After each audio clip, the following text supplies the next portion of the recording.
morning, Yapila. Yapila. Yeah, today we are here for FNB Fetula Mentorship program. So one of my mentees are residing here, they're operating here. I'm here to check on their operation in terms of how things are going.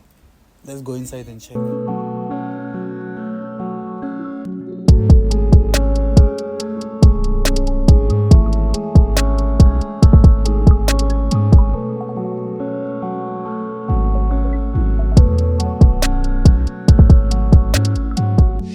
Okay, thank you so much.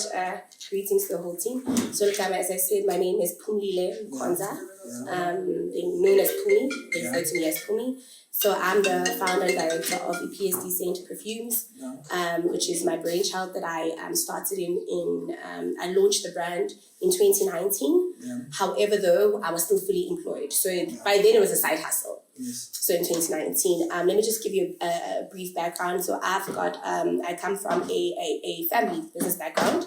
So I completed my BA in politics, did my honors in public management and governance, did my master's in public management and governance, specifically in monitoring and evaluation. I took a short course in perfume making. And I just found it so interesting because I love smelling good. I like making other people smell good. And then after I took that course, I saved up my pocket money, then started the business as a side hustle. I would sell to, university students.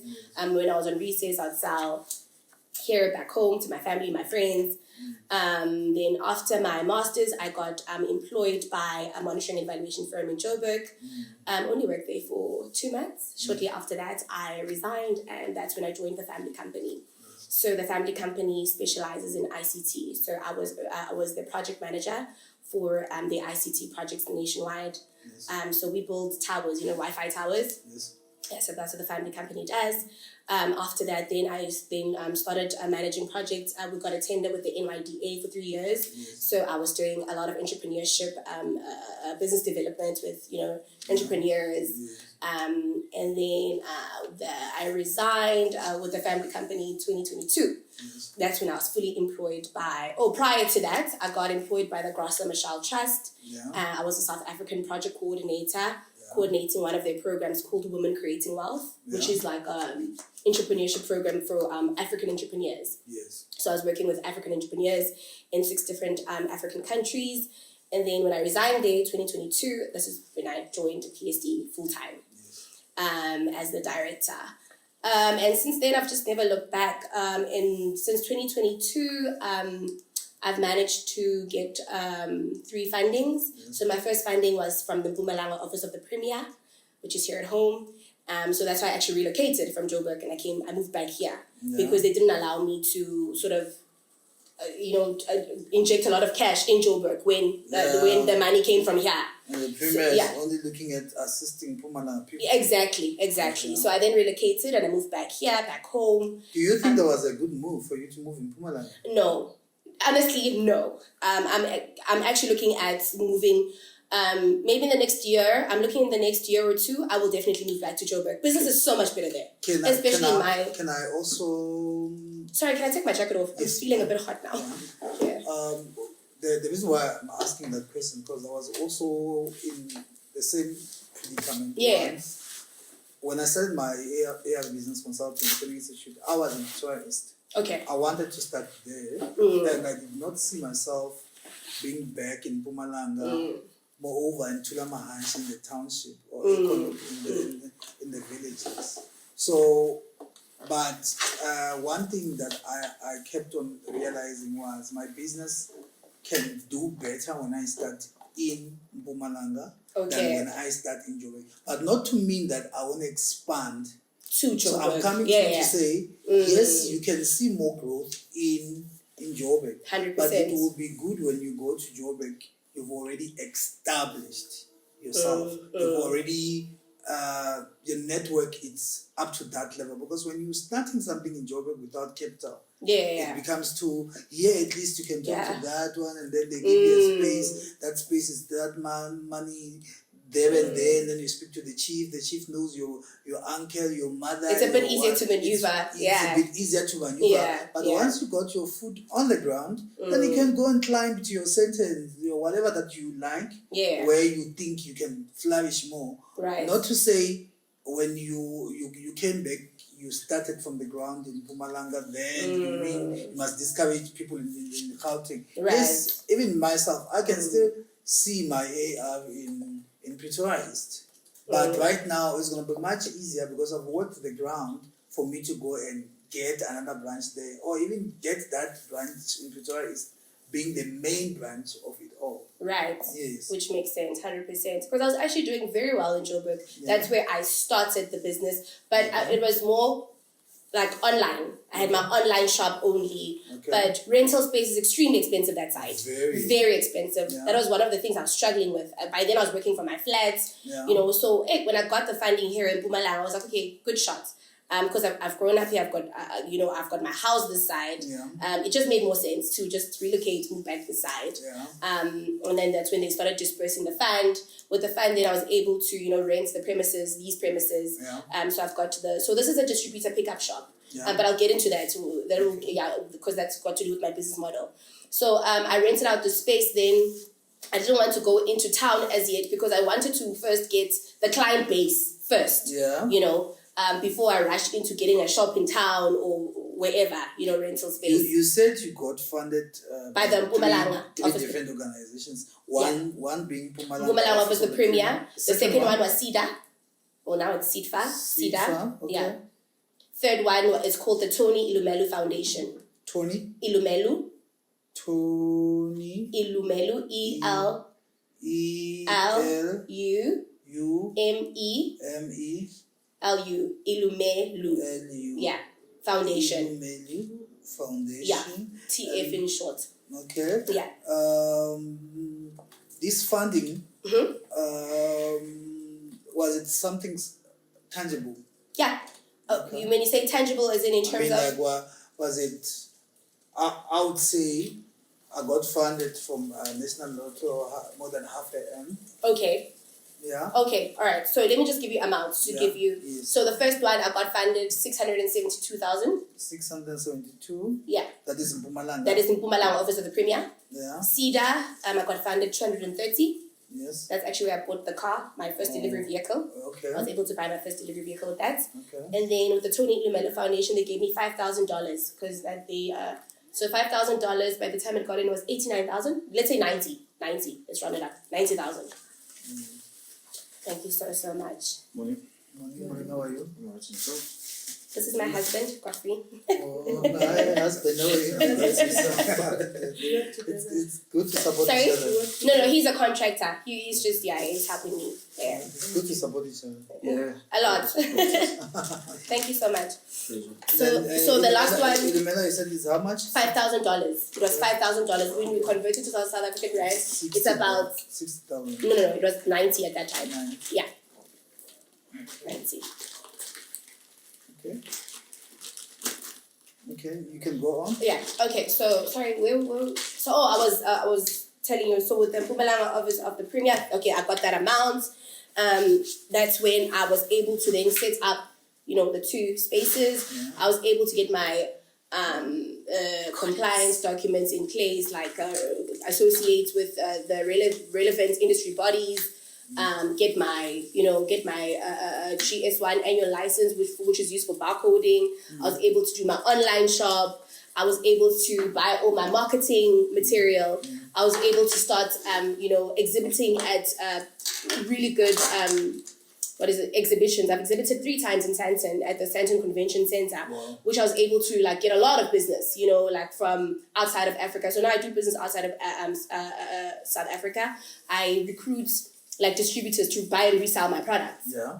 So far it's South Africa and Mozambique and Eswatini because they're neighboring countries. Yeah. So right now it's those two countries, and I'm looking into slowly but surely penetrating. But also it's dependent on money. Because it needs money. So that fund helped me really establish that. Sort of get the business up and running, or buy the machinery. I needed to buy the machinery, very important.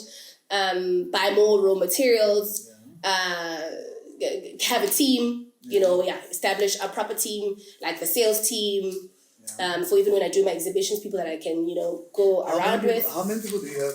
I currently have 6 people, so 3 are permanent and the other 3 are temporary. Yeah, 6 people. Permanent? Sorry, in the 6 people I'm included. Ne? Okay. Yes, in the 6 people I'm included. So entirely I see 6. How's the labor cost for that?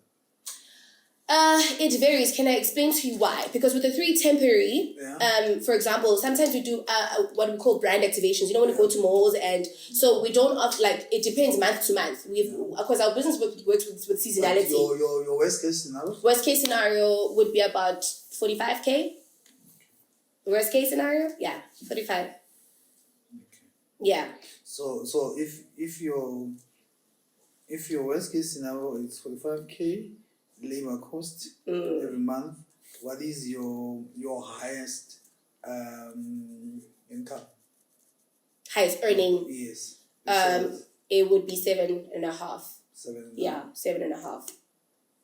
70. No. About 7,500 for my permanent. Yeah, that's the highest. No. I don't mean their salaries. I'm talking about the money that you make every month.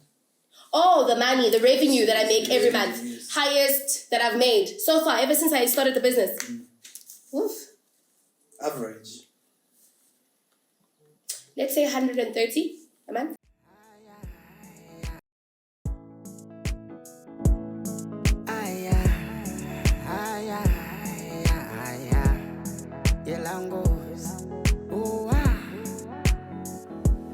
I want to know the strengths that you think it's aligned To this specific business. Yeah. I would definitely say networking. That's one of my strengths. Yeah. That's really critical for this business. Secondly, of course, the skill that I come with, the perfume making skill. That's a definite added bonus. So which is operations. Which is operations, correct. I also come... manufacturing. Yes. So I also come from the fact that I've got an HR background, it really helps because I do my own HR. I don't have to hire anybody. What else? My ability to write proposal, which has helped me to gain funding. That's a strength. Yeah. Can hear your communication is quite clear. Yeah. So it's much easier, makes it much easier for you to put things in perspective. Yes, in perspective, yeah, which has helped me to to get these fundings. Ability to communicate. What do you think is your key weakness in this business? Key weakness would be it is a weakness. I tend to be a perfectionist, so that's a weakness because not everybody will do everything perfect till the T. Yeah, and I struggle a lot with that with my team. So we fight a lot. I want things done a specific way. I want them done a specific way, and another thing about that, you end up not doing anything. Because like for example, I do have a cousin like that. Oh. She wants to do everything by the book and straightforward and perfect as it is. Yes. If you give her something to do, she will do it, but then she wants to do it right. So you might find that thing is needed in 2 days. She'll tell you, I cannot do this thing in 2 days. So you missed the deadline. I will do it yes. in 30 days, but with your perfect thing in 30 days, it's no longer needed. You've missed the deadline. You missed the deadline. Yeah, so I've actually missed a couple of deadlines because of... So that is definitely a weakness, which I'm working on. Yeah. Another one that comes to your mind? Another one that comes to my mind, a weakness, I'm not great with finances. That's definitely... I was going to say I'm good with money. Yeah, I'm not... No, I'm not good at that. Not good. Yeah. I actually outsource that, so I have got a bookkeeper that helps me. How's your marketing? My marketing is, I would say okay, not great. It's okay. But there's a room for improvement. There's definitely a whole lot of room for improvement, I would say. Especially with this whole content creation, because my business needs a lot of that. Like content creating, to be able to like market, because I use like TikTok a lot. I use Facebook, Instagram to market my business, my services. So that you need to be able to do the content. So I struggle with that because I'm not really I'm not a creative. I'm not too much of a creative. It helps to be surrounded by creatives. Like for example, myself, I'm not really a creative, but I am an innovative somebody. Okay. I can innovate, but I'm not creative. So I can tell you what I want, but how to create it in my mind, I can't create it, but I'll tell you, this is it, what I want. Yes, 100%. But I can't tell you how to get to that. Yes. So what I do, I surround myself with creatives, such these people that are here to make whatever things that I'm innovating in my mind. In your mind. Come to life. Yes. So you don't have to be everything or be there and there and there and there. Just identify in your team to say who's good at what. And cherish them according to what they're good at. They're good at. If somebody is good at marketing or communication, let them be. Don't want them to be good at manufacturing or operations, because that's what they are not good at. So you capitalize on the good things about them, so that at least your company can grow. Because a company cannot grow with only one person. I'm good at pioneering the big company, the bigger picture. So this is where we're going.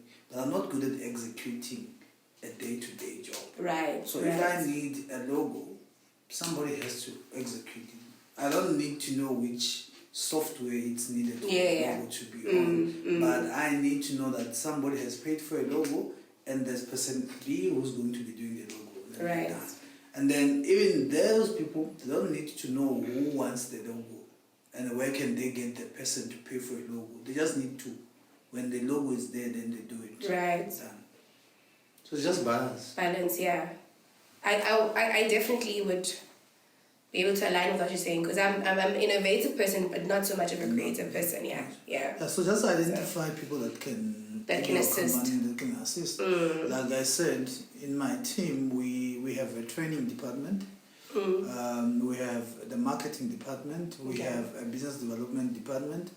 So I know that I'm not good at posting. I'm not good at captions and whatnot. Yes. I'm really worrying much about if I post this picture. I'm using this iPhone. I don't even know how to edit the picture.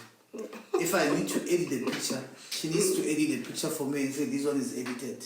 Yes. That's how laid back or old school I am. Yes. If I shoot a picture, I look at it. No, I like it. I'm not gonna go and beautify that. But then there are those that spend their time looking at 100 pictures. They'll come up with only 2 pictures. And those are good people to use for your brand marketing, your whatever, because they have got a specific eye for good yes, 100%. but yes. you don't have it. So it's good to do that and say, okay, here I'm good, here she's good, here she's good, so that the company can function.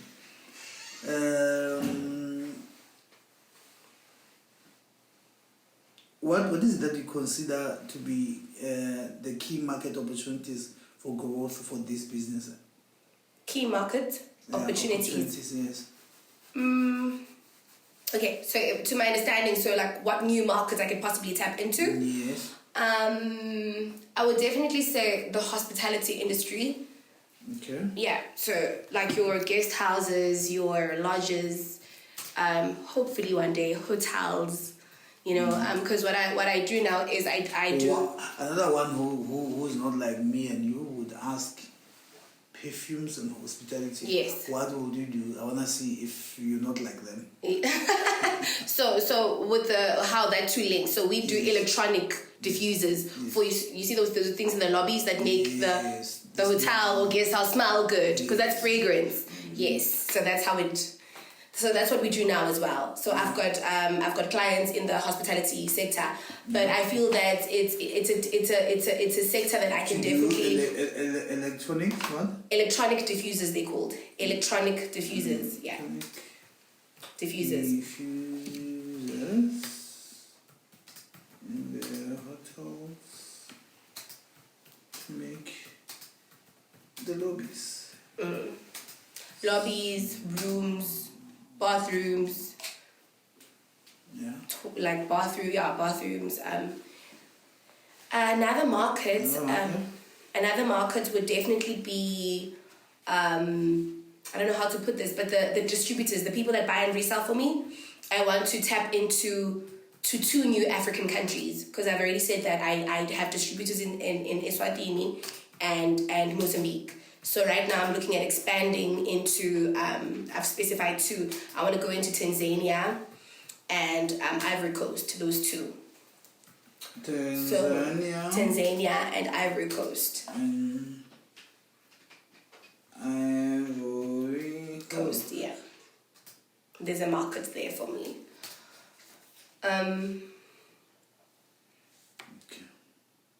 Also, last one would be the e-commerce, because since I'm also on e-commerce, I'd like to get into the macro marketplace now, because I'm already on Takealot. To recruit more distributors. Recruit more distributors. Okay. And I'd also like to set up a second distributor pickup shop. Set up a second distributor. Second pickup shop. Distributor pickup shop where? In Gomazi. In Gomazi. Okay. Why in Gomazi? I've got huge client base that side. More than Nelspruit actually. Yeah. A lot of markets.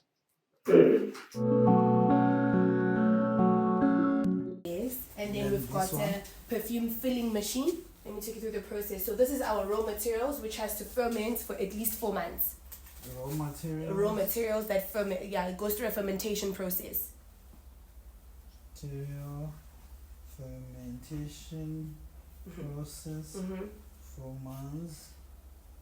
Then after? And then thereafter, that's when we fill. So after it has fermented, so we test it first. That I tested to say, okay, does it last on the skin? Is it durable? Then we fill the machinery. So that's for when we go out for brand activations. That's where our perfume samples stay. Yeah. You see, let me just take one so I can show you. So this is where the samples go in. Okay. Yeah. So when we sell to customers, that's where they can be able to smell, what different fragrances we have. So we usually take this out when we go out to sites or brand activations at malls. So and then this raw material, where do you buy it? I buy it. I use 2 suppliers. The one is in Cape Town. The one is in Johannesburg. Okay.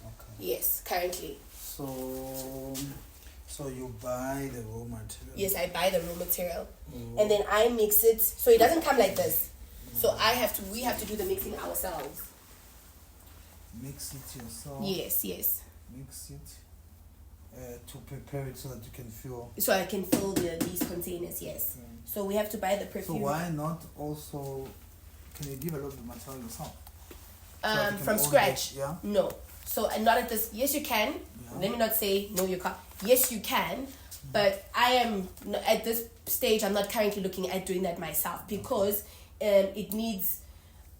I mean, you need to grow the things. You need to have like a space where you can grow the garden where you can then extract. It's a lot. It's really firstly a capital intensive process, and secondly also the machinery. You need to have quite the machinery to be able to do it. But as the company grows, So which plant are they doing? Which plants? Yeah. You mean my suppliers? Yes. It depends on the fragrances. So for example, on the home diffusers, I've got like. So they grow the plant first, and then now you don't buy it as the plant from them. You buy it as the raw material. Yes. So and I mix it. I mix it with the alcohol. It's called ethanol. We call it perfume ethanol. Yeah. Yeah. Okay. So we need to mix it.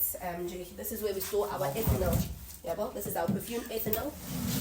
But if we're given a huge hectares to also plant your own plant, would you look at doing that? Because sometimes it's good to own the value chain. The value chain. Definitely. So you can create more work. Definitely. Because remember, the mandate for Fetula is to create more work. Right. Which means if they stop you from buying to your suppliers, then they give you a huge hectares of plant to operate. They employ people. Yes. People come and plant it, so that maybe more hundreds of thousands of people are now employed. And definitely. And also that money comes to you, because but that also is another thing that you can also look at. But definitely. for now, I'm happy because of you don't just get something from where and then you just change a brand. No. We actually do the process ourselves. Process it yourself. We'll process it ourselves. Okay. So this is where we keep our marketing material, like our pull-up banners, our gazebos, pull-up banners, shark fins, anything marketing material. Yeah. Those are all perfume boxes. So like these boxes, we've got two different types, 100 mils and 50 mils. So those are all perfume boxes, and this still needs to be manufactured. Langa Vanwalau. These the team needs to come and manufacture all these, like fill our bottles, and then this is where the finished products go into. Then like the diffusers, they go into these in packages. Yes, into this. But otherwise, so that's where we manufacture. We quality assure over here and pack orders over here. So let's say, like you see, these boxes are named with the provinces. So after we get the orders, we package them, because we do a lot of courier orders. So we just came to the end of our site visit, and everything was well. I was with Pumli Lemkoza. She showed me around her business and how they're operating. What is their hiccups and hurdles and challenges and innovations? Yeah, they are cooking something good here. I'm glad I'm part of this F&B market program, and also allocated to her as her mentor. She's a good mentee. Thank you.